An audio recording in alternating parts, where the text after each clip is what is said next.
नमस्कार दोस्तों, हमारी आज की इस कहानी का नाम है लालच। ससुराल की पहली सुबह। खुशी की नींद खुलते ही नजर घड़ी पे गई। सुबह के 7 बज रहे थे। खुशी हड़बड़ाकर उठी, फिर सोचते हुए कि कितनी देर हो गई है और सब जाने क्या सोचेंगे। एक ही रात तो काटी थी उस नए घर में, और इतना बदलाव, जैसे आकाश में उड़ते मैना को किसी ने हीरे के हार का प्रभम देकर पिंजरे में कैद कर दिया हो। खुशी फ्रेश होकर एवं नहाने के बाद पूजा रूम में जाकर पूजा की और अपने लिए और मायका और ससुराल वालों के लिए सलामती की दुआ मांगी। ये सब करते हुए उसे 8 बज गए। फिर उसने रसोई घर का रुख किया तो देखा रसोई घर में सारे बर्तन जूठे भरे थे। उसने सोचा शायद काम वाली आज छुट्टी ली होगी। फिर सारा बर्तन उसने खुद ही धो डाला और फिर नाश्ते के लिए हलवा बनाने लगी। उसने बड़े प्यार से हलवा बनाया और कुछ फल काटे और उसने ट्रे में रख अच्छे से सजा दिया। फिर नाश्ता का ट्रे लेकर डाइनिंग टेबल के पास गई तो टेबल पर पहले से ही खुशी की सासू माँ मीना देवी, ससुर महेंद्र और ननद बंदना बैठी हुई थी। पति नीरज नहीं दिख रहे थे। खुशी, good morning mummy papa. Good morning बंदा जी। अभी खुशी कुछ कह ही रही थी कि तब तक सासू माँ का ट्रेलर चालू हो गया। मीना देवी, देख लो महारानी जी को, पहले ही दिन ये हाल है। जब बेटा ड्यूटी चला गया तब ये नाश्ता लेकर आ रही है। जब पहले दिन का ये हाल है तो बाकी दिन क्या करेगी ये। महेंद्र जी बोले, बहू आज पहला दिन है इसलिए कुछ नहीं कर रहे हैं। कल से ऐसा नहीं चलेगा। सुबह 8 बजे नाश्ता, दोपहर 2 बजे लंच और रात्रि 8 बजे डिनर। ये तीनों समय से ही मिलने चाहिए।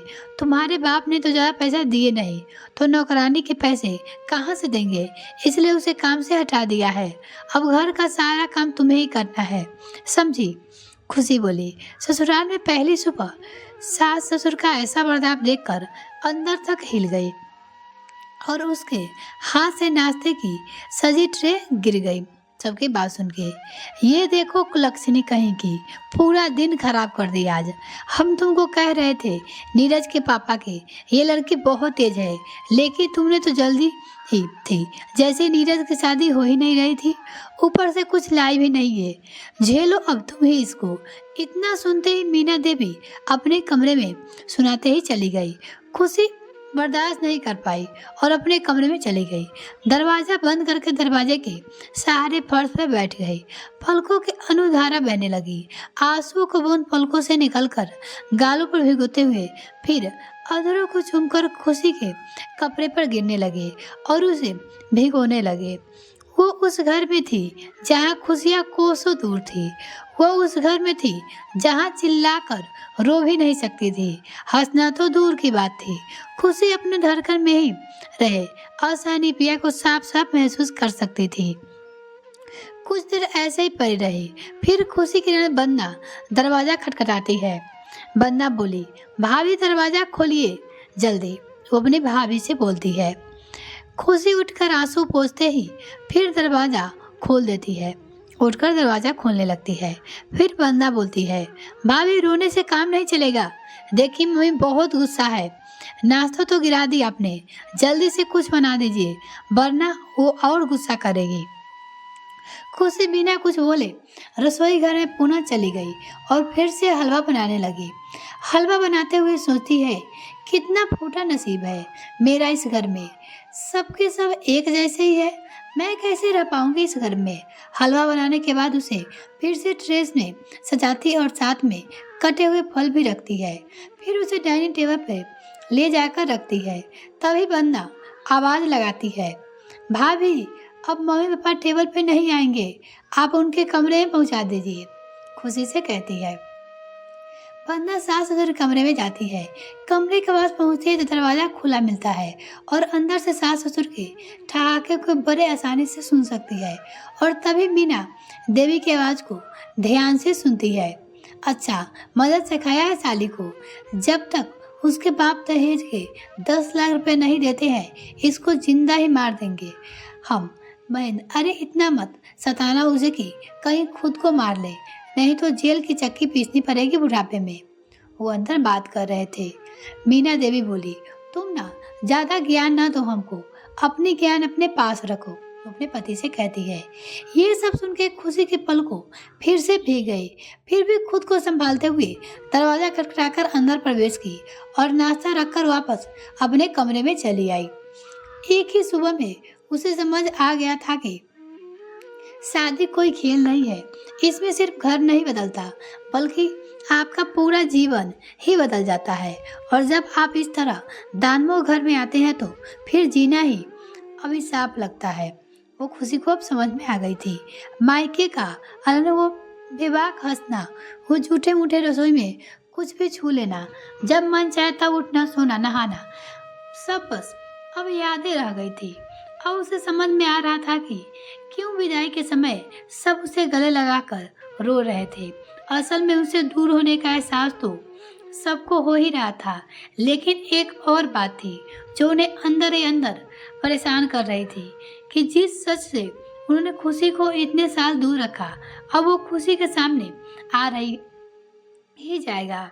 वो इसीलिए पापा का ये झूठ कि मैं उनकी बेटी नहीं बेटा हूँ, अब वो दिन नहीं खूब पाएगा।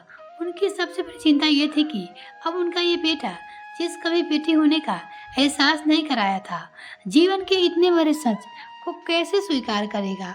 इसलिए रो रहे थे।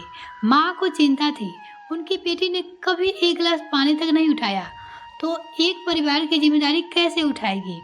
सब इस विदाई और खुशी के पराये होने का मन मनाते जाते थे, सिवाय खुशी के। इसलिए सब ऐसे रो रहे थे जैसे खुशी डोली में नहीं, अर्थी में जा रही हो। आज उसे समझ आया कि उनका रोना गलत नहीं था। हमारे समाज का नियम ही थे कि एक बार बेटी डोली में विदा हुई तो फिर वे बस मेहमान ही हो जाती है घर की। फिर कोई चाहे कितने क्यों न कह ले कि वो घर का आज भी उसका है। सच तो ये है कि अब उसे इस नर्क में पूरी जिंदगी बितानी पड़ेगी। वो यही बात सोच रही थी। उस दिन दोपहर में खुशी सबके लिए खाना बनाई। खाना बनाते समय खुशी घर की यादों में खोई थी और इसकी वजह से कुकर की सीटी के पलटे से हटाने के बजाय हाथ से ही हटाने लगी, जिससे उसका हाथ ही जल गया। जलने का दर्द से उसके जवान घर अनया की मम्मी नाम गया, लेकिन वहाँ उसकी मम्मी थी कहाँ। सबको खिलाने के बाद खुशी जूठे बर्तन साफ कर रही थी, तभी उसके मोबाइल पे मम्मी का फोन आया, यानी खुशी का मम्मी का फोन आया। खुशी बोली, हाँ मम्मी प्रणाम। मम्मी, खुश रहो बेटा, कैसी हो? उसकी मम्मी बोली। फिर खुशी बोलती है, बढ़िया हूँ माँ, आप लोगों की याद आ रही है। मम्मी बोली, याद तो आएगी ना बेटा। अच्छा ये बताओ कुछ खाई या नहीं? खुशी की मम्मी खुशी से पूछती है। खुशी नम आंखों से, हाँ माँ काफी कुछ खाई है, पेट भरा हुआ है। मम्मी बोली, झूठ तो नहीं बोल रही है? फिर खुशी बोलती है, नहीं माँ, आपसे झूठ क्यों बोलूँगी। मम्मी, अच्छा सास ससुर कैसे है? उनका बर्ताव अच्छा है? खुशी बोली, बहुत अच्छे हैं माँ, सब बेटी की तरह मानते हैं मुझे, तुम चिंता ना करो। तभी खुशी की सासू माँ खुशी को आवाज देती है, या अपनी बहू को, खुशी माँ आपस में बात करती है, अपना ख्याल रखना, बाय। खुशी सासू माँ के हाथी माजी बोलिए। खुशी बोली, ठीक है माँ जी। वो बोली। फिर मीना देवी बोलती है, देख बहू, आज शाम में मेरी बहन आ रही है अपने बच्चे एवं के साथ। उसके घर में शादी थी इसलिए नहीं आ पाई थी। तुम्हारी शादी में तो शाम की तैयारी कर लो अच्छे से, और रात में कुछ अच्छा बनाना खाने में। खुशी की सास खुशी से कहती है। खुशी बोली। फिर बाकी बचे बर्तन धोने लगी। अभी बर्तन धो ही रही थी कि अचानक उसके पेट में बहुत तेज दर्द होने लगा। जैसे तैसे बर्तन का काम खत्म की और कमरे में चली गई। दर्द असहनीय था। खुशी ना बैठ सकती थी ना ही सो सकती। हाथों को पेट पर सहलाकर दर्द को कम करने की कोशिश कर रही थी। वो समझ नहीं पा रही थी कि किसकी मदद ले, किसे बताए। फिर वो नीरज को कॉल करती है, यानी अपने पति को। नीरज भी उसी स्तर का है जिस स्तर के उसके पूरे परिवार वाले। सुबह का नाश्ता ना मिलते वो खुशी से नाराज है और फोन नहीं उठाया। तभी उसे पापा की दी हुई फर्स्ट एड बॉक्स की याद आई। फर्स्ट एड बॉक्स में खोलकर देखती है तो उसमें कुछ दवाइयाँ भी मिली, जिसमें पेट दर्द की दवा भी थी। खुशी उसे खा ली और आधे घंटे बाद उसे दर्द से राहत मिला। दवाइयाँ खाने के बाद। दरअसल खुशी के पापा विनोद मेडिकल क्लास टीचर थे, मम्मी निर्मल गृहिणी था तथा छोटा भाई इंजीनियर की पढ़ाई कर रहा था। खुशी बीकॉम की हुई थी, वो पढ़ी थी। बड़े लाड प्यार से दोनों बच्चों का पालन पोषण हुआ था। खुशी के मम्मी पापा ने किए थे। एक सामान्य वेतन से घर और बच्चों की पढ़ाई के खर्चा चलाना बड़ी मुश्किल से ही हो पाता था। ऊपर से खुशी की शादी की चिंता। उसके मम्मी पापा को विनोद अपनी मेहनत की कमाई से बड़ी मुश्किल से 5 लाख रुपए खुशी की शादी के लिए इकट्ठे करके रखे थे, लेकिन आजकल की शादियां 5 लाख में होती कहाँ है। खुशी के शादी के लिए अच्छे वर की तलाश में विनोद कई जगह भटके खुशी के लिए। हालांकि खुशी सुंदर थी, लेकिन हमारे समाज में एक बहुत बड़ी कुप्रथा दहेज लेने की है। बिना दहेज की शादी नहीं होती। विनोद जितनी जगह गए दहेज की मांग उतनी ज़्यादा थी। उनके बस के बाहर की बात थी। जो सरकारी नौकरी में था उसे सबसे ज़्यादा दहेज चाहिए था। जो प्राइवेट नौकरी में करना था उसकी भी डिमांड कहाँ कम थी। और यही हाल बिजनेस वाला करने वाले लड़का का भी था, वो भी उतने ही मांगते थे। विनोद को लगने लगा था कि इतने कम पैसे में शादी होना मुश्किल है। इन सब बातों से तंग आकर वो ये सोच रहा था कि शादी चाहे कितने पैसे में हो, वो पैसा जुटा जाएगा, चाहे कर्ज ही क्यों न लेना पड़े। उसे महेंद्र के बेटे नीरज के बारे में पता चला, जो सरकारी बाबू थे। महेंद्र सेना विरोधी कर्मचारी थे। महेंद्र और नीरज के बारे में पता चला कि वो लोग बड़े समर्थ और सभ्य लोग हैं। समाज में उनकी बड़ी इज्जत है और उनके पास अच्छी खासी संपत्ति भी है। विनोद खुशी के लिए महेंद्र से बात करने लगे। महेंद्र को भी लड़की अच्छी लगी, लेकिन उसने विनोद से 10 लाख रुपए, कुछ आभूषण, फर्नीचर, इलेक्ट्रिशियन, अच्छे से बारात की व्यवस्था सहित आदि बहुत सारे सामान की मांग रख दी। उसकी विनोद के घर पे निर्मला के साथ खूब चर्चा की, रिश्तेदारों को भी सलाह लिया। कुछ ने कहा लालची है, सब क्या पता शादी के बाद उसका बर्ताव सही नहीं हो। कुछ ने कहा आजकल कौन लालची नहीं होता, सब लोग दहेज लेते हैं। इसका ये मतलब नहीं है कि उनका शादी बाद बर्ताव अच्छा नहीं होगा। कभी माता पेची के बाद विनोद शादी के राजी हो गए। विनोद ने कन्या की तो इन सब में कुल खर्च लगभग 20 लाख आ रहे थे खुशी के शादी के। विनोद ने बैंक में बात की तो बैंक उसे 10 लाख रुपए कर्ज देने का राजी हो गया। उसने बैंक से कर्ज ले ली। अब उसके पास कुल 15 लाख रुपए हो गए। 5 लाख उसने अपने भविष्य निर्वाह निधि खाते में निकाला। कुल 20 लाख रुपए उसने जुटा लिए शादी के लिए। शादी के दिन तय हो गई, कार्ड भी छप गई। पूरी तैयारी जोरों शोरों से चल रही थी। तभी तिलक के 1 हफ्ते पहले महेंद्र का फोन आया खुशी के पापा के पास। लड़के का शौक है कि एक 4 व्हीलर भी व्यवस्था कर दीजिए, अकेला लड़का है, अब बार बार शादी थोड़ी ना होगी उसकी। महेंद्र के पापा ने डिमांड की। विनोद के पैर तले जमीन खिसक गई। वो मिस्त्री करते रह गया, लेकिन महेंद्र एक ना सुनी।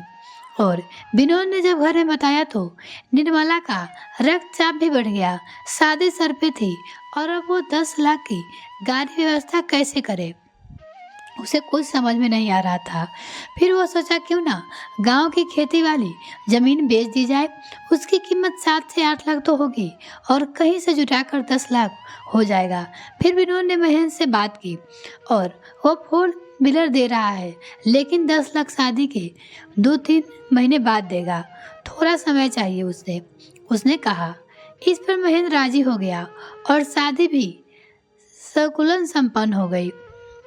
अगर आप इसका नेक्स्ट पार्ट देखना चाहते हैं तो प्लीज़ चैनल को सब्सक्राइब कीजिए, साथ में बेल आइकन प्रेस करें ताकि मेरे आने वाली वीडियो का नोटिफिकेशन सबसे पहले आपको मिल सके। और इसी तरह कहानी सुनने के लिए जुड़े रहें हमारे साथ। बहुत बहुत धन्यवाद।